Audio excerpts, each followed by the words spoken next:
Hi, I'm Tony Lawrence, and I think that Apple might be about to make a big mistake with Smart Siri.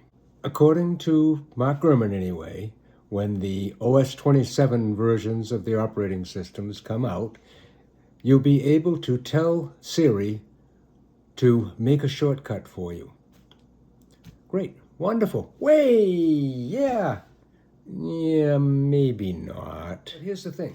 Shortcut uses things called intents. And what intents are little parts of the program that the person who wrote the program has told the Apple system about, exposes them and says, this is a thing, a little routine that you can call to delete a column or change some text to boldface or do whatever you want.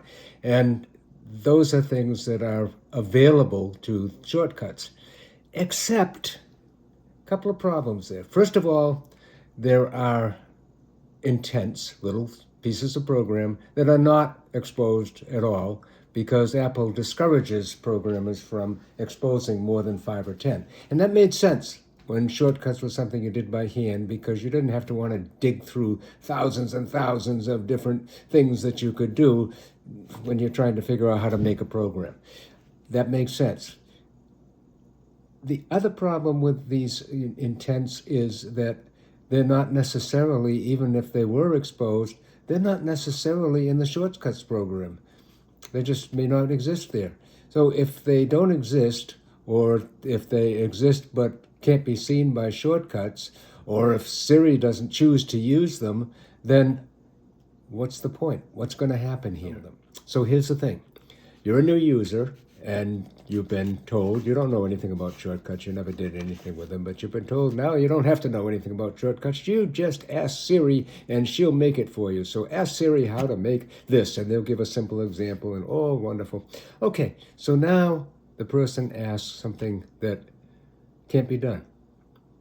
Can't be done because the intent doesn't exist. Now, what is the problem there? The problem is, what does Siri do? Many AIs, when they can't do something, make something up. And they do something, and it's wrong. It's called a hallucination, or just an excuse, I guess you could call it. And that's it. And you get a wrong information. So if they did that with a shortcut, they would make you a shortcut that doesn't work. That's helpful. Or if they realize that they can't make the app, the shortcut app that you want made, they're going to have to tell you, I can't make this. I can't do it. And it doesn't matter what reason they give. They could say, well, I can't make it because there is no capability in shortcuts to do the thing that you want to do. Doesn't matter. In any case, the user is going to look at that and say, well, I thought you said that I could make shortcuts with this, but I can't. And maybe they'll try again. And what happens if they fail again?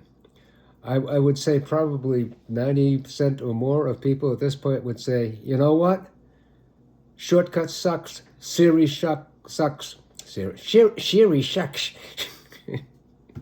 God, idiot. Siri sucks and Apple sucks. And at that point, they slam down their phone and they disable Apple Intelligence and they forget about it entirely. That is why I think it's a big mistake.